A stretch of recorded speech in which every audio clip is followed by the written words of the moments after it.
نحمدہ ونصلی ونسلم علی رسولہ النبی الامین المقین الحنین الکریم الرؤوف الرحیم اما بعد فاعوذ باللہ من الشیطان الرجیم بسم اللہ الرحمن الرحیم لقد کان لکم فی رسول اللہ اسوۃ حسنہ صدق اللہ مولانا العظیم۔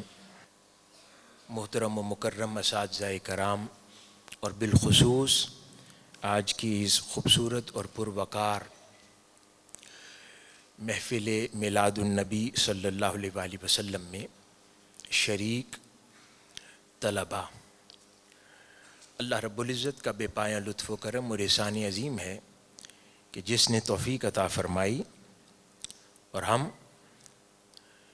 اس ماہ مبارک ربیع الاول میں ایک بار پھر آقا علیہ الصلوۃ والسلام کی میلاد کی خوشیاں منانے کے لیے جمع ہوئے۔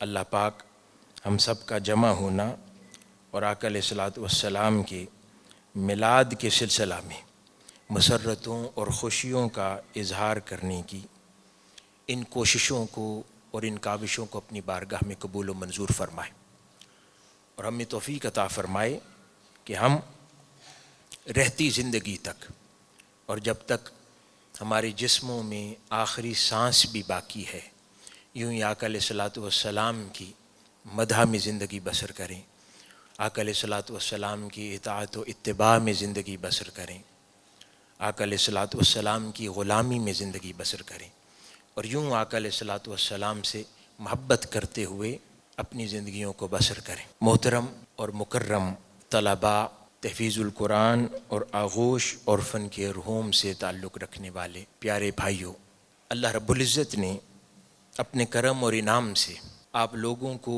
ایک ایسا انسٹیٹیوشن عطا فرمایا ہے کہ جہاں پر آپ اپنی تعلیم و تدریس کے علاوہ، اپنی تربیت کے علاوہ یہاں پر آپ کو ایسے مواقع بھی میسر آتے ہیں کہ آپ آقا علیہ الصلوۃ والسلام کی محبت سے اپنے قلوب و اذہان کو گرما سکیں اور اپنی زندگیوں میں آقا علیہ الصلوۃ والسلام کی محبت کو شامل کر سکیں اور صبح و شام آقا علیہ الصلوۃ والسلام کی محبت میں، حضور کے تصور میں، حضور کے خیالات میں اپنی سوچوں کو آقا علیہ الصلوۃ والسلام کی چوکھٹ سے وابستہ کر سکیں اور ہمیشہ اپنے خیال میں، اپنے دھیان میں، اپنی سوچ میں، اپنے افکار میں آقا علیہ الصلوۃ والسلام کی بارگاہ میں حاضر رہیں۔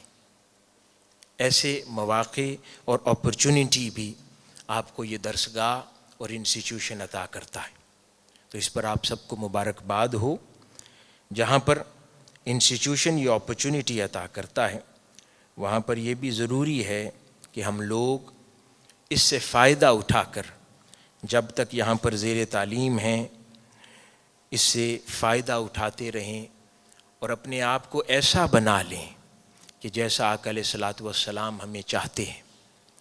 ہم اپنے آپ کو ایسا بنا لیں کہ ہماری زندگی، ہماری ذات سر تا پاؤں آقا علیہ الصلوۃ والسلام کی غلامی میں رنگی جائے، سر تا پیر ہم آقا علیہ الصلوۃ والسلام کے غلام نظر آئیں، سر تا پیر آقا علیہ الصلوۃ والسلام کے سچے امتی نظر آئیں اور سر تا پیر آقا علیہ الصلوۃ والسلام کی محبت میں رنگے ہوئے حضور کے امتی نظر آئیں۔ امید کرتا ہوں اور دعا بھی کرتا ہوں کہ اللہ پاک ہم سب کو ایسا کر دے کہ جیسا حضور شیخ الاسلام ہمیں چاہتے ہیں اور جیسے تاجدار کائنات صلی اللہ علیہ وآلہ وسلم نے چاہا ہے اور وہ اپنی امت کے بچوں کو دیکھنا چاہتے ہیں۔ اللہ پاک جو ہم نے کہا ہے ہمارے حال پر لطف و کرم فرمائے اور اس پر عمر بھر ہمیں عمل پیرا رہنے کی توفیق عطا فرمائے۔ جو قرآن مجید کی آیت مبارکہ میں نے ابتدا میں تلاوت کی، اس میں اللہ رب العزت نے ارشاد فرمایا کہ ان لوگوں کے لیے تاجدار کائنات صلی اللہ علیہ وآلہ وسلم کی ذات بابرکات میں کامل نمونہ ہے، یعنی آقا علیہ الصلوۃ والسلام کی ذات مبارکہ ان لوگوں کے لیے کامل اگزامپل ہے، جس کو فالو کیا جا سکتا ہے. کن لوگوں کے لیے؟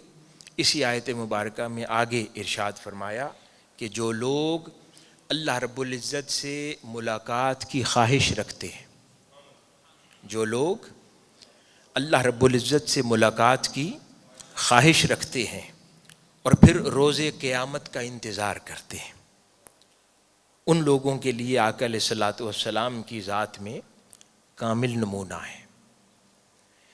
تو ہم میں سے کون ایسا نہیں ہے جو اللہ رب العزت سے ملنا نہیں چاہتا؟ مجھے ذرا ہاتھ کھڑا کر کے بتائیں نا کہ کون کون اللہ رب العزت سے ملاقات کرنا چاہتا ہے؟ پکی بات ہے، یہ دل کی سچی پختہ خواہش ہے، اللہ رب العزت سے ملنا چاہتے ہیں، اللہ رب العزت کی ملاقات چاہتے ہیں. تو وہ تو میسر آئے گی خاص لوگوں کو قیامت کے روز. کن کو ملاقات میسر آئے گی؟ جو خاص لوگ ہوں گے ان کو اللہ رب العزت قیامت کے روز اپنا دیدار عطا فرمائے گا، اپنی ملاقات عطا فرمائے گا. تو ہم ان لوگوں میں سے ہونا چاہتے ہیں کہ جن پر اللہ رب العزت اپنا دیدار عام فرمائے. ہم اللہ رب العزت کو دیکھنا چاہتے ہیں جس نے ہمیں بنایا ہے، جس نے ہمیں پالا ہے، جو ہمیں رزق دیتا ہے، جو ہمیں کھلاتا پلاتا ہے، جو ہمارے لیے روزگار کا اہتمام کرتا ہے، جو ہمارے لیے تعلیم کے اسباب پیدا کرتا ہے، جس نے یہ کائنات انسانی بنائی ہے، جس نے ہر شے تخلیق فرمائی ہے. ہم اس سے ملنا چاہتے ہیں نا. تو پھر قرآن مجید کیا فرما رہا ہے؟ قرآن مجید فرماتا ہے کہ ہاں وہ لوگ جو صحیح معنوں میں اللہ رب العزت سے ملنا چاہتے ہیں، یعنی اللہ رب العزت نے یہاں پر ایک انویٹیشن دیا ہے، دعوت دی جاتی ہے نا. تو اللہ پاک نے کتنے پیارے انداز میں دعوت دی ہے کہ کون کون مجھ سے ملنا چاہتا ہے.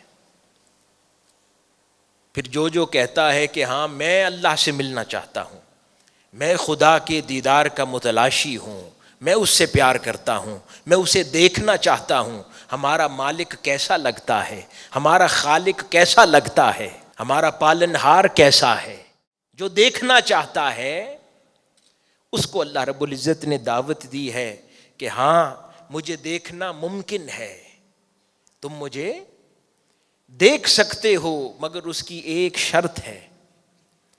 وہ شرط کیا ہے؟ کہ تاجدار کائنات حضرت محمد مصطفیٰ صلی اللہ علیہ وآلہ وسلم کی جو عظیم المرتبت ذات گرامی ہے ان کو فالو کرو، ان کی اگزامپل کو فالو کرو. زندگی کے ہر پہلو میں، ہر شعبے میں، ہر حال میں، ہر گھڑی میں آقا علیہ الصلوۃ والسلام کو فالو کرو، حضور کی اطاعت و اتباع کرو. اب کس کس کو بات سمجھ آئی ہے اطاعت و اتباع کی؟ کہ ہم نے آقا علیہ الصلوۃ والسلام کی اطاعت و اتباع کیوں کرنی ہے؟ اونچا بتائیں کیوں؟ کیونکہ وہ ذریعہ ہے، واحد ذریعہ ہے اس دیدار حقیقی کا. اللہ رب العزت سے ملاقات کا وہ واحد ذریعہ ہے. جو آقا علیہ الصلوۃ والسلام کو سچے دل سے محبت کر کے حضور کی اطاعت کرے گا، حضور کی اتباع کرے گا، اسی کو اللہ کا دیدار ملے گا. اب یہ فیصلہ آپ کا اور میرا ہے، ہمارا فیصلہ ہے. یہ ہم نے کرنا ہے کہ ہمیں اللہ کا دیدار چاہیے، یا ہم فقط اسی بات پر ہی خوش ہوں گے کہ بس اللہ پاک ہمیں مارجن پاسنگ مارکس دے کر بس جنت میں بھیج دے. کس کس کو مارجن کے پاسنگ مارکس چاہیے اور کس کس کو ٹاپ کرنا ہے آخرت میں؟ کس کس کو ٹاپ کرنا ہے آخرت میں؟ تو جو آخرت میں ٹاپ کریں گے ان کو کیا ملے گا؟ اللہ کا دیدار ملے گا. اور جو مارجن پاس ہوں گے، مشکل سے امتحان کلیئر کریں گے آخرت کا، ان پر اللہ پاک اپنا کرم فرمائے گا تو بخش دے گا۔ تو ہمیں صرف بخشش چاہیے یا اللہ کا دیدار بھی چاہیے؟ اور اللہ کا دیدار پانے کے لیے کیا کرنا ہے؟ آقا علیہ الصلوۃ والسلام کی اطاعت کرنی ہے، حضور کا کہنا ماننا ہے، حضور کی بات ماننی ہے، حضور کو فالو کرنا ہے، آقا علیہ الصلوۃ والسلام کی ہر ادا کو فالو کرنا ہے، آقا علیہ الصلوۃ والسلام کی ہر بات کو ماننا ہے، فالو کرنا ہے، اپنی ذات کو حضور کے رنگ میں رنگنا ہے، اپنے رنگ کو ختم کرنا ہے، اور اپنے اوپر کس کا رنگ چڑھانا ہے؟ آقا علیہ الصلوۃ والسلام کا رنگ چڑھانا ہے۔ اور وہ کب ممکن ہوگا؟ جب ہم جانیں گے کہ حضور کی باتیں کہتی کیا ہیں۔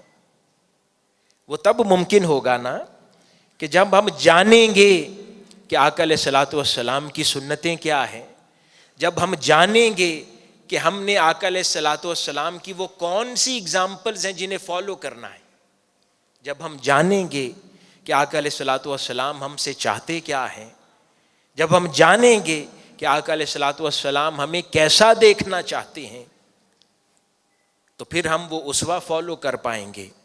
اور پھر جب حقیقی معنوں میں اسوہ فالو کریں گے تو پھر اللہ رب العزت آخرت میں کامیاب کرے گا، اور پھر وہ لوگ جو اس کامیابی کو ٹاپ کے ساتھ کریں گے ان کو اللہ رب العزت اپنا دیدار عطا فرمائے گا۔ تو یہ ہے مقصد حیات۔ کیا ہے مقصد حیات؟ اس کے امتحانات اور اس کو پاس کرنے یا اس کو ٹاپ کرنے کے یہ نتائج اور منازل ہیں۔ تو حاضرین محترم، ہم بزرگان دین، اہل اللہ، صوفیاء کرام، بزرگوں کا تذکرہ کرتے ہیں نا۔ آپ لوگ حضور قدوۃ الاولیاء پیر سیدنا طاہر علاء الدین القادری الگیلانی رضی اللہ تعالیٰ عنہ کے مزار اقدس پر بھی جاتے ہیں، محفل کے لیے جاتے ہیں کبھی کبھی، تو آپ وہاں حاضری دیتے ہیں، زیارت کرتے ہیں۔ وہ کون ہیں؟ اللہ کے ولی ہیں، اللہ کے نیک بندے ہیں، اللہ کے ولی ہیں۔ اور پھر اولیاء اللہ کے اندر بھی مختلف درجے ہیں، تو وہ قطب الاقطاب ہیں، یعنی جو سب سے اونچے درجے کے اہل اللہ ہوتے ہیں، ہم امید کرتے ہیں اللہ پاک نے اس مقام پر ان کو فائز فرمایا۔ پھر حضور شیخ الاسلام سے ہم نسبت رکھتے ہیں، محبت رکھتے ہیں، وہ کون ہے؟ حضور شیخ الاسلام کون ہے؟ اللہ کے ولی ہیں، مجدد وقت ہیں، وہ بھی خاص الخاص جو اللہ کے برگزیدہ نیک اولیاء، صالحین، بزرگ ہستیاں ہوتی ہیں ہر دور کی، اللہ پاک نے ان میں سے ان کو شامل فرمایا۔ تو یہ وہ عظیم ہستیاں ہیں۔ پھر لاہور میں داتا صاحب کو کون کون جانتا ہے؟ حضور داتا صاحب کو، وہ کون ہیں؟ وہ بھی اللہ کے ولی ہیں۔ پاک پتن میں حضرت بابا فرید گنج شکر ہیں، وہ کون ہیں؟ اللہ کے ولی ہیں۔ ملتان میں بزرگ ہیں، حضرت بہاؤالدین زکریا ملتانی ہیں، وہ کون ہیں؟ حضور سیدنا غوث العظم رضی اللہ تعالیٰ عنہ، وہ کون ہیں؟ اللہ کے ولی ہیں۔ یہ سارے اولیاء ہیں، ولی ہیں، اونچے درجے کے اولیاء ہیں۔ اور آپ کو پتہ ہے کہ یہ جو اہل اللہ ہیں، یہ اپنی زندگی میں سفر کرتے کرتے کرتے جب اپنی ولایت کی بلندیوں پر یا انتہا پر پہنچتے ہیں تو اللہ پاک ان کو پتہ ہے کون سا نفس عطا کرتا ہے جس پر اللہ پاک ان کو پھر سب سے اونچے درجے کی ولایت عطا کر دیتا ہے۔ اس نفس کو کیا کہتے ہیں؟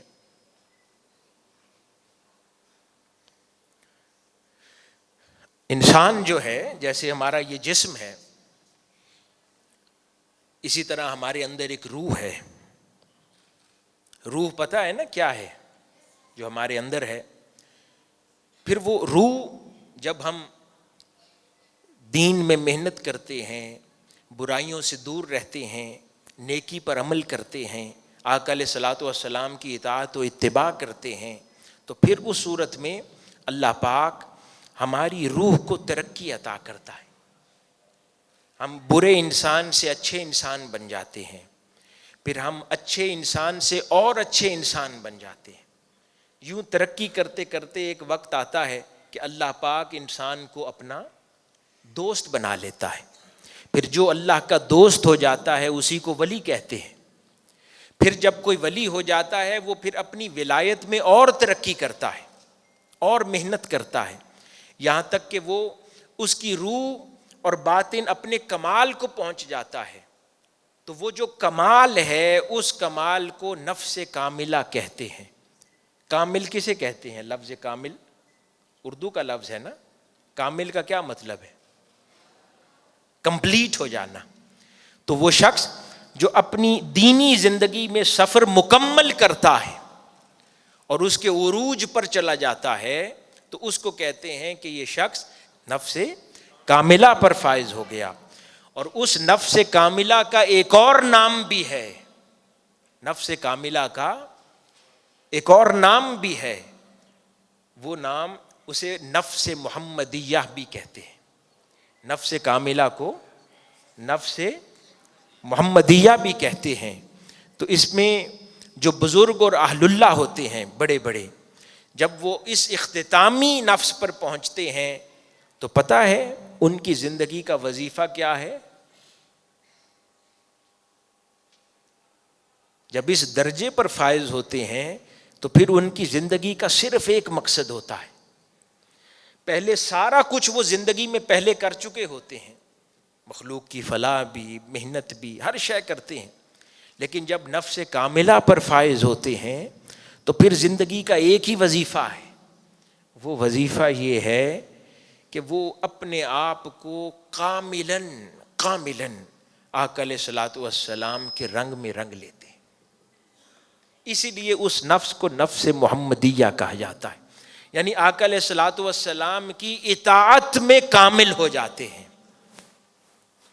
یوں تو عام انسان ہے نا، زندگی میں سفر کرتا ہوا ہم بہت ساری چیزیں زندگی میں کرتے ہیں، بات سمجھ آ رہی ہے آخر تک؟ ہم بہت ساری چیزیں زندگی میں کرتے ہیں، ہم کھیلتے بھی ہیں، ہم اپنی پسند کی چیزیں بھی کھاتے ہیں، ہمیں آئس کریم پسند ہے ہم آئس کریم بھی کھاتے ہیں، ہمیں چاکلیٹ پسند ہے ہم چاکلیٹ بھی کون کون کھاتا ہے چاکلیٹ؟ کس کس کے دانت خراب ہو گئے؟ سب نے نیچے کر لیا ہاتھ، اچھا۔ تو ہم چاکلیٹ بھی کھاتے ہیں اپنی مرضی سے، پھر بہت ساری ہم مذاق بھی کرتے ہیں، ہم اپنے دوستوں سے بھی مختلف طرح کا مذاق کرتے ہیں، ہماری زبان بھی مختلف طرح کی ہے، کبھی کچھ کہتے ہیں کبھی کچھ کہتے ہیں نا۔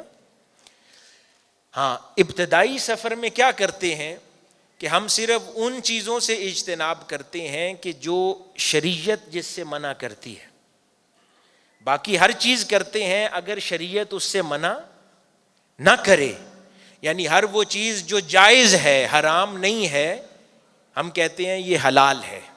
ایسے ہی ہے نا، جو کھانا ہے اگر وہ حرام نہیں ہے، کسی رشوت کے پیسے سے نہیں ہے، کوئی گناہ کے پیسے سے نہیں کھانا بنا، کوئی حرام شے اس میں شامل نہیں ہے، تو ہم کہتے ہیں یہ کھانا جائز ہے حلال ہے، تو ہم اس کو کھاتے ہیں۔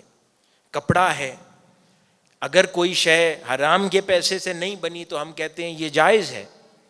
تو ابتدائی سفر میں اور دور میں صرف پیمانہ شریعت کا حرام اور حلال ہوتا ہے کہ جو شے جائز ہے اور ہمیں اچھی لگتی ہے ہم کرتے چلے جاتے ہیں، ہم ایسا ہی کرتے ہیں۔ لیکن جب وہ اللہ کا بندہ ترقی کرتے کرتے کرتے اس نفس کاملہ پر فائز ہو جاتا ہے، پھر وہاں پر اس کی ضرورت بن جاتی ہے۔ نیچے درجے پہ بھی اہل اللہ جب ہو جاتے ہیں تو ان کی وہ ضرورت نہیں ہوتی، وہاں پر بھی اہتمام صرف حرام اور حلال کی تمیز کا کرتے ہیں۔ نچلے درجے پر بھی فائز اہل اللہ صرف اتنا دیکھ رہے ہوتے ہیں یہ حرام تو نہیں ہے، حلال ہے تو اپنا لیتے ہیں۔ لیکن جن کو اللہ رب العزت پھر اپنی دوستی میں کامل کر دیتا ہے، اور وہ لوگ بن جاتے ہیں جنہیں اللہ پاک دعوت دے رہا ہے کہ مجھ سے ملنا چاہتے ہو، یعنی وہ کامل لوگ ہو جاتے ہیں. تو ان کے لیے کچھ حدود ہیں. پھر وہ صرف حرام اور حلال کی تمیز پہ ہی نہیں سوچتے، بلکہ ان کی زندگی اتنی لمیٹڈ ہو جاتی ہے کہ وہ کوئی کام بھی ایسا پھر نہیں کرتے چاہے حلال ہی کیوں نہ ہو، اگر وہ آقا علیہ الصلوۃ والسلام کی سیرت سے انہیں ثابت نہ ملے. اتنا کامل رنگے جاتے ہیں. پھر وہ پڑھتے ہیں اور سوچتے ہیں کیا یہ آقا علیہ الصلوۃ والسلام نے کیا تھا؟ وہ ویسے کرتے ہیں. پھر وہ زندگی میں چلتے پھرتے ہر ایک ادا اپنے مطالعے میں جو ان کی گزری ہوتی ہے وہ اس کو فالو کرنے کی کوشش کرتے ہیں، یہاں تک کہ لیٹتے ہوئے آقا علیہ الصلوۃ والسلام اپنی کبھی کبھار کون سی ٹانگ کس ٹانگ کے اوپر رکھتے تھے وہ اتنی بھی احتیاط کرتے. وہ پھر دوسری ٹانگ نہیں رکھتے، اس کے اپوزٹ نہیں کرتے. وہ کاملاً اتباع میں رنگے جاتے ہیں. یہ ان کے مقام کی حاجت ہوتی ہے. اسی لیے اس کو نفس محمدی کہتے ہیں کہ پھر ان کا وظیفہ نہ ساری رات کا جاگنا رہتا ہے، ان کا وظیفہ نہ ہزاروں بار قرآن مجید پڑھنا رہتا ہے، ان کا وظیفہ پھر کامل اتباع محمدی صلی اللہ علیہ وآلہ وسلم ہوتا ہے. اگر آقا علیہ الصلوۃ والسلام نے پھر اگر نماز تہجد میں 8 نوافل سے زیادہ نہیں پڑھے تو نہیں پڑھتے، وہاں رک جاتے. پہلے زندگی میں اولیاء اللہ ہوتے ہیں تو سینکڑوں نوافل بھی رات بھر پڑھتے ہیں، تبھی تو اللہ پاک ان کو اس کاملات پہ پہنچاتا ہے. لیکن جب وہ پہنچ جاتے ہیں پھر ان کی زندگی کا کل وظیفہ صرف اتباع رسول صلی اللہ علیہ وآلہ وسلم، مطابعت رسول صلی اللہ علیہ وآلہ وسلم. ہر وہ چیز دیکھتے ہیں حضور نے یہ شے کھائی کیسے، کتنی کھائی، کیسے کھائی، پہنا کیا، کیسے پہنا، آپ کا بولنا کیسا تھا، آپ کا چلنا کیسا تھا، آپ کی بات کرنا کیسا تھا، آپ کا بچوں کے ساتھ ڈیلنگ کیسا تھا، آپ کا آپس میں ملنا جلنا کیسا تھا، صحابہ کرام کے ساتھ آپ کی بات چیت کیسی تھی، گھر میں کیسے تھے. ہر چیز وہ پھر آقا علیہ الصلوۃ والسلام کی اتباع اور اطاعت کے مطابق اپنی زندگی کو ڈھال لیتے. جس چیز کی خبر نہ ملے کہ یہ عمل حضور نے کیسے فرمایا وہ کام ہی چھوڑ دیتے. اسی لیے وہ نفس کاملہ پر فائز ہو جاتے ہیں. اور پھر وہ لوگ ہیں جنہیں اللہ پاک اپنا دیدار عطا فرمائے گا. ابھی آپ لوگوں نے ہاتھ کھڑا کیا کہ سارے اللہ رب العزت سے ملنا چاہتے ہیں، تو یہ تو بڑا سخت راستہ ہے. تو اگر ملنے کی خواہش ہے دل میں تو کیا اس راستے پر چلنے کا حوصلہ بھی ہے؟ پکی بات ہے. یہ چھوٹے بچوں کو تو حوصلے کا مطلب نہیں پتا ہوگا، یا پتا ہے حوصلہ کیا ہوتا ہے؟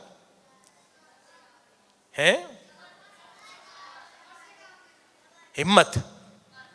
اچھا، تو پھر اگر ہم اللہ رب العزت سے ملنا چاہتے ہیں تو پھر ضروری ہے کہ آج سے سفر زندگی کا طے کرتے کرتے اپنی زندگی کو مکمل حضور کی اطاعت میں تبھی ڈھالیں گے نا کہ آج سے کام شروع کریں گے. تھوڑا تھوڑا تھوڑا آج سے فالو کریں گے، اپنی عادتوں کو بدلنا شروع کریں گے کہ جب بڑے ہو جائیں پھر اور عمر بڑھ جائے، آگے بڑھ جائیں، یہاں تک کہ جب اللہ پاک ایسا وقت بھی لے آئے ہم پر کہ پھر ہماری زندگی کا کوئی کام بھی ایسا نہ ہو جو حضور کی سنت سے باہر ہو، کوئی کام بھی ایسا نہ ہو، کوئی ادا بھی ہماری ایسی نہ ہو کہ جس کو آقا علیہ الصلوۃ والسلام کی سنت کا فیض حاصل نہ ہو. وہ تبھی ممکن ہوگا جب ہم آج سے سفر شروع کریں گے. یہ ایسے ہی ہے نا کہ آپ نے کہیں دور جانا ہے، آپ نے مثال کے طور پر کراچی جانا ہے بائی روڈ. یہاں سے کراچی اگر آپ بائی روڈ سفر پہ نکلیں تو 10-12 گھنٹے لگ جاتے ہیں.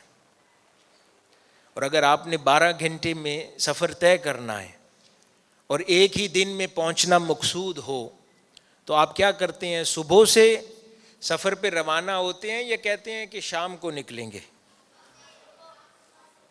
آپ کہتے ہیں نا کہ رات ہونے سے پہلے اگر پہنچنا ہے تو پھر سفر صبح سے شروع کرنا ہوگا. یہ تو نہیں ہوتا کہ آپ نماز عصر کے بعد سفر شروع کریں گے. رات نے تو مغرب کے بعد ہو جانا ہے. رات نے اپنے وقت پر ہو جانا ہے تو سفر طے ہو پائے گا؟ نہیں ہو پائے گا. اسی طرح زندگی کی رات نے بھی ہو جانا ہے. ہم اس کو روک نہیں سکتے. ہم روک سکتے ہیں؟ جب کسی کا وقت لکھا ہوگا اس نے دنیا سے چلے جانا ہے. کوئی چاہ کے اس کو آگے پیچھے کر سکتا ہے؟ نہیں کر سکتا.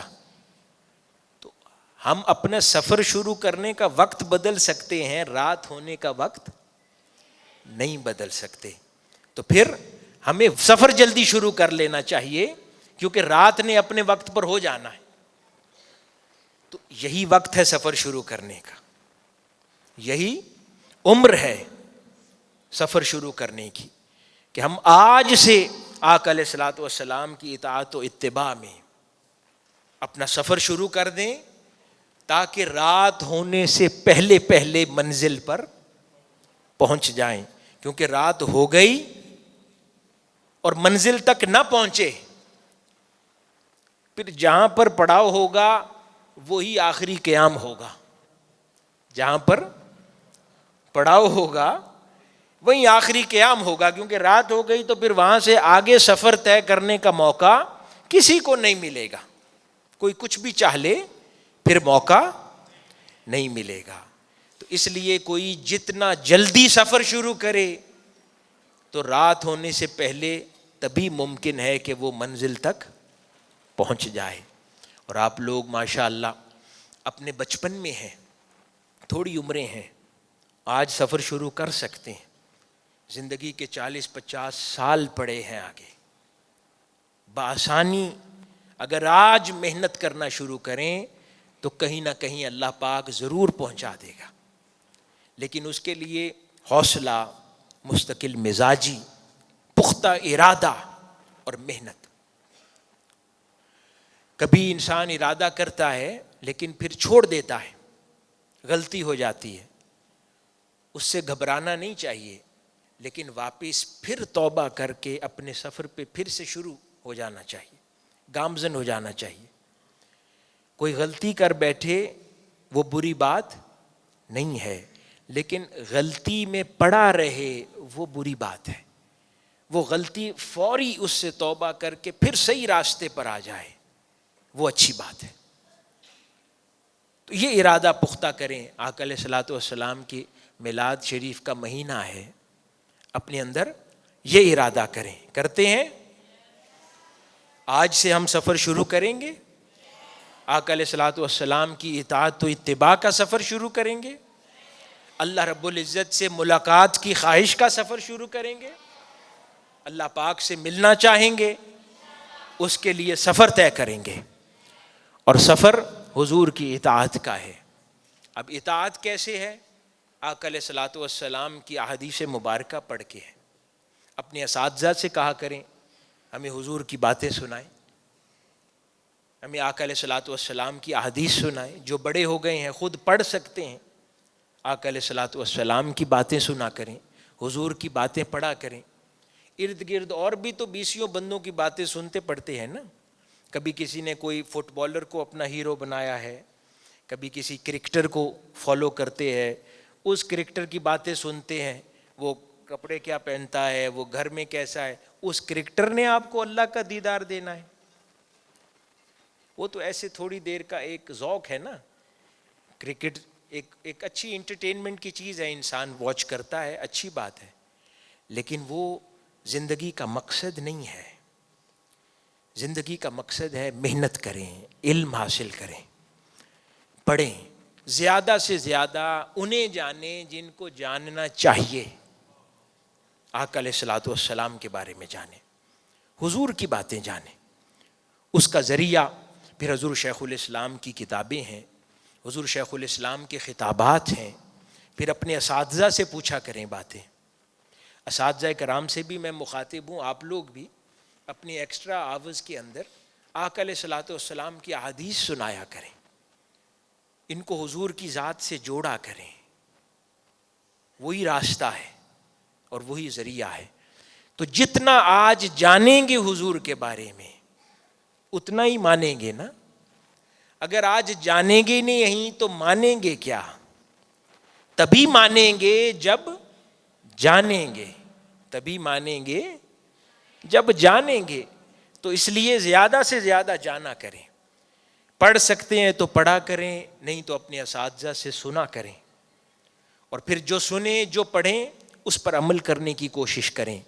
اور جب آپس میں دوست بیٹھا کریں نا تو طرح طرح کے مذاق کی باتیں تو کرتے ہیں، اچھی بات ہے، لیکن یہ باتیں بھی کیا کریں کہ آج کون سی آقا علیہ الصلوۃ والسلام کی ادا جانی ہے، آج آقا علیہ الصلوۃ والسلام کی کون سی نئی بات جانی ہے، کون سی نئی بات سیکھی ہے، وہ اپنے دوستوں کو بتایا کریں کہ آج میں نے فلاں استاد سے یا فلاں کتاب سے یا حضور شیخ الاسلام کے فلاں خطاب سے میں نے یہ نئی بات سنی ہے. اپنے دوستوں کو بتایا کریں. بتائیں گے؟ پھر ایک دوسرے کی حفاظت کیا کریں. کوئی اگر اپنے عمل میں کمزور ہونے لگے اس کو یاد دلایا کریں. اچھی صحبت والے دوست بنے. وہ تبھی بنیں گے نا کہ آپ لوگ اپنے دوستوں کی مجلس میں جائیں، ایسے ہو جائیں کہ اگر کوئی بری بات کہیں کر بھی رہا ہے آپ کے جانے سے وہ چپ کر جائے، آپ کے سامنے اس کو بری بات کرنے کی ہمت بھی نہ ہو، کوئی برا مذاق یا برا لطیفہ سنانے کی ہمت بھی نہ ہو، اس کو شرم آ جائے.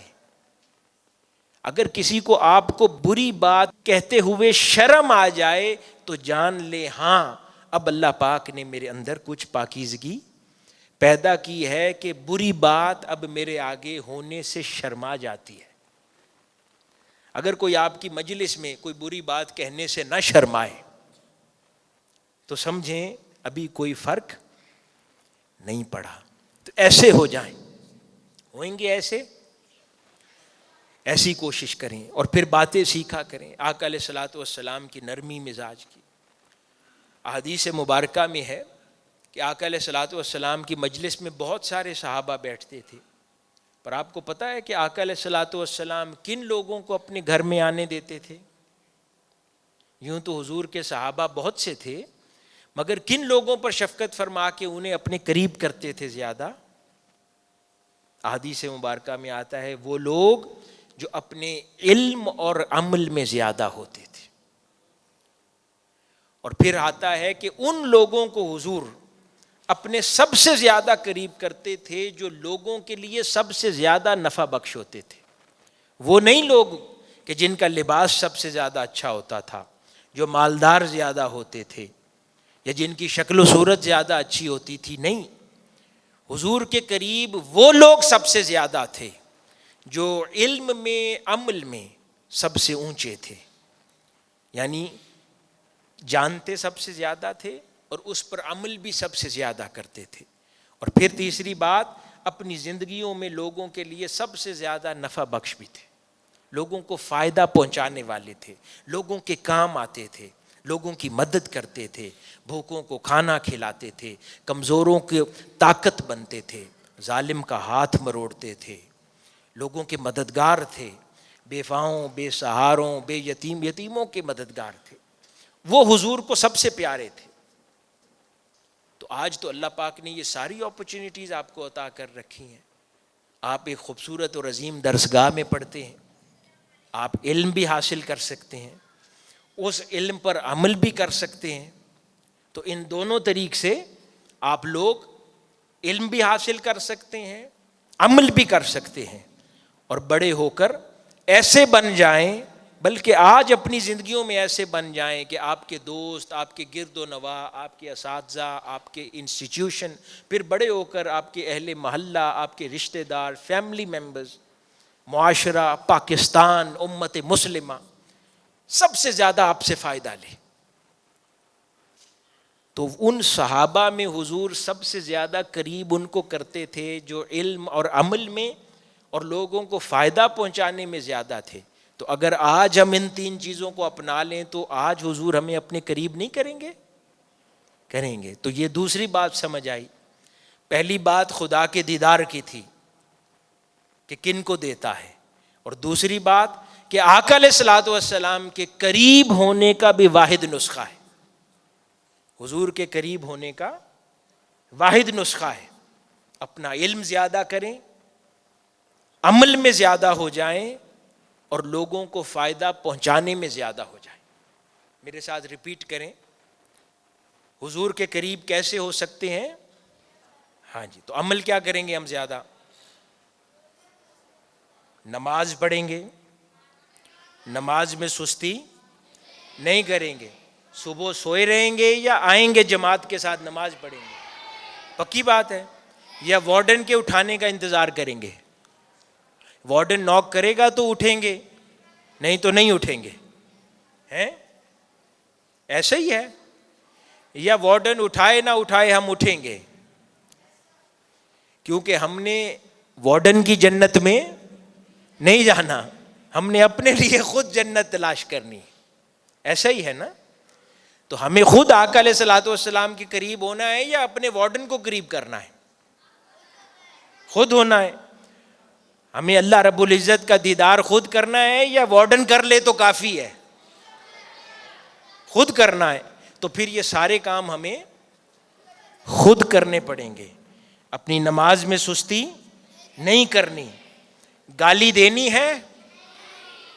پکی بات ہے. غصہ کرنا ہے؟ کرنا ہے. اچھا، نہیں کرنا ہے. درود شریف کون کون پڑھتا ہے باقاعدگی سے؟ ماشاء اللہ. اور کون کون نہیں پڑھتا؟ نہیں، سچ بولنا چاہیے، کوئی بات اس میں بری بات نہیں ہے، سچ بولیں. ہاں، اب جو نہیں پڑھتا آج سے شروع کریں گے. ہاں. میلاد شریف والے دن کس کس نے اپنا کمرہ سجایا تھا؟ کلاس روم سجائے تھے؟ آپ کا انعام انشاءاللہ جس نے سب سے زیادہ سجایا ہوگا اپنا کمرہ، اس کو انعام دیں گے انشاءاللہ. تو یہ عمل میں زیادہ ہونا ہے.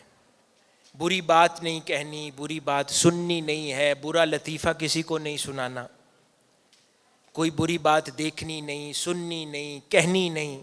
نیکی کرنی ہے، عبادت میں زندگی گزارنی ہے، علم زیادہ حاصل کرنا ہے، محنت کرنی ہے، فزیکل ایکٹیویٹی کریں، سپورٹس کریں، گیمز کریں، اس سے صحت اچھی ہوتی ہے. اس کے ساتھ باقی اپنے علم پہ محنت کریں تاکہ ہم آقا علیہ الصلوۃ والسلام کی بھی اس دنیا میں قریب ہو جائیں اور آخرت میں اللہ رب العزت کے دیدار بھی نصیب ہو جائے. تو آقا علیہ الصلوۃ والسلام کی زندگی میں ان چیزوں میں کبھی پرواہ نہ کیا کریں. کبھی کسی کے پاس زندگی میں زیادہ مال دیکھیں، کسی کے پاس کم دیکھیں، کسی کے پاس کھانے کے لیے زیادہ ہے، کسی کے پاس کم ہے، کسی کے پاس بہتر گاڑی ہے، کسی کے پاس گاڑی نہیں ہے، کسی کے پاس گھر ہے، کسی کے پاس گھر نہیں ہے، کسی کی یہ مختلف قسمیں ہیں دنیا میں لوگوں کی. نہ تو اس کے اوپر اللہ کی قربت کا انحصار ہے، نہ آقا علیہ الصلوۃ والسلام کی قربت کا انحصار ہے، کیونکہ وہ عظیم ہستی تاجدار کائنات صلی اللہ علیہ وآلہ وسلم، ان سے زیادہ کوئی خدا کے قریب ہے نہیں ہے.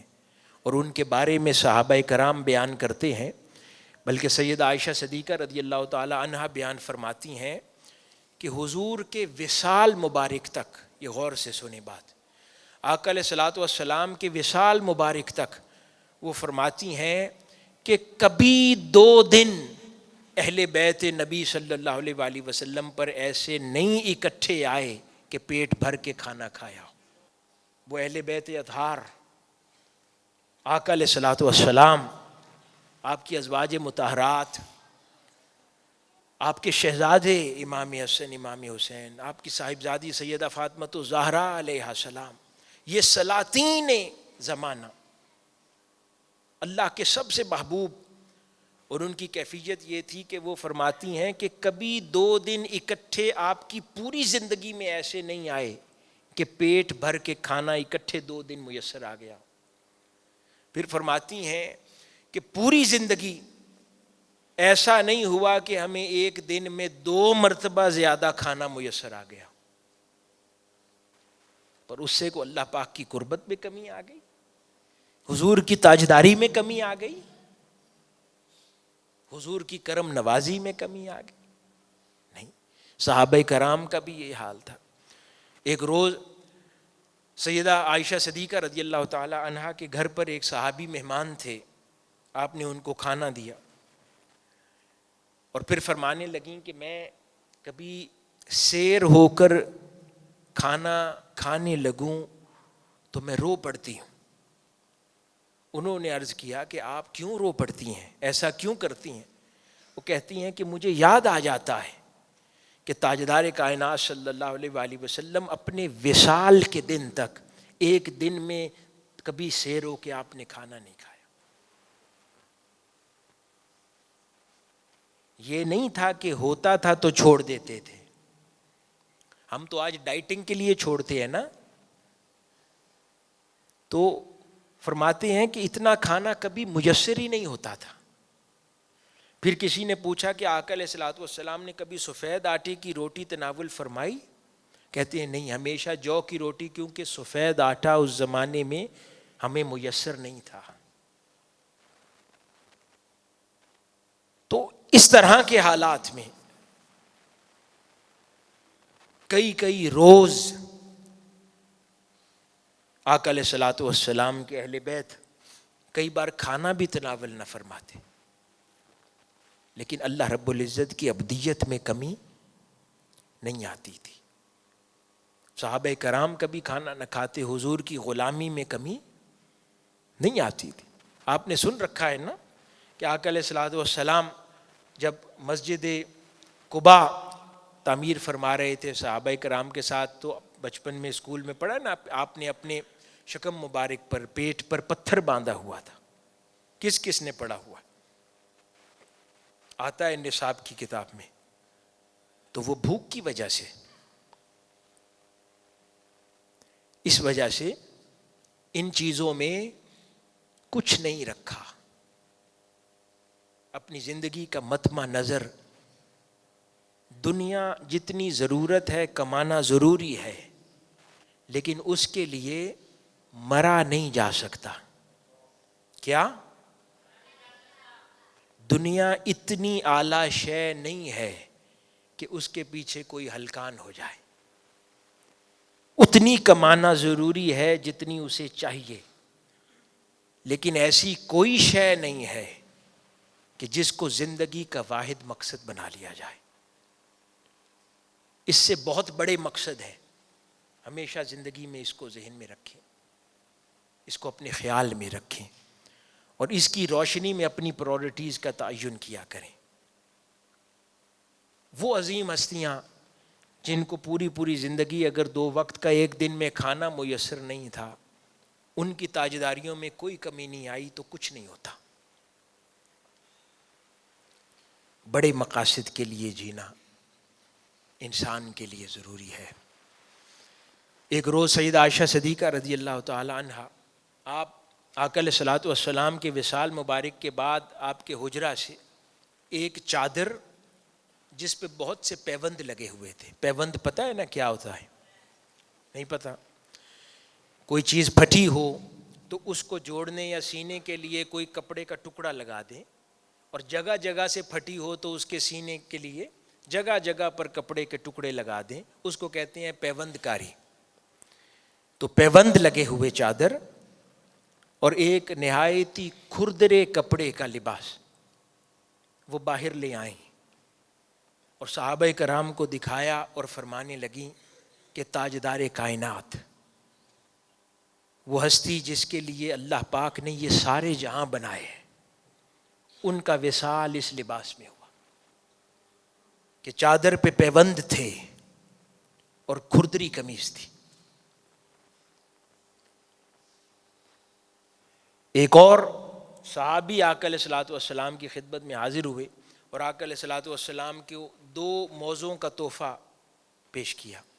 جرابیں، موزے جو لیدر کے ہوتے ہیں، اور اس کے ساتھ ایک جبہ پیش کیا تحفہ. جب تک وہ موزے اور جبہ پہن کر پھٹ نہیں گیا، آقا علیہ الصلوۃ والسلام نے تبدیل نہیں فرمائے. یہ آقا علیہ الصلوۃ والسلام کی سادگی اور کم ضرورتوں کا عالم تھا۔ اب میں لوٹ کر واپس اسی بات پر جا رہا ہوں کہ جو اللہ سے ملنا چاہتا ہے اس کے لیے آقا علیہ الصلوۃ والسلام کی ذات میں کامل نمونہ ہے۔ یہ سب نمونے کی بات ہے، یہ اگزامپلز ہیں کہ جس کو ہائی سٹینڈرڈز آف لیونگ کہتے ہیں، وہ بڑی عمارتیں نہیں ہیں، یہ معیارات ہیں، یہ باتیں ہائی سٹینڈرڈز آف لیونگ ہیں، ان کے ساتھ انسان جیتا ہے۔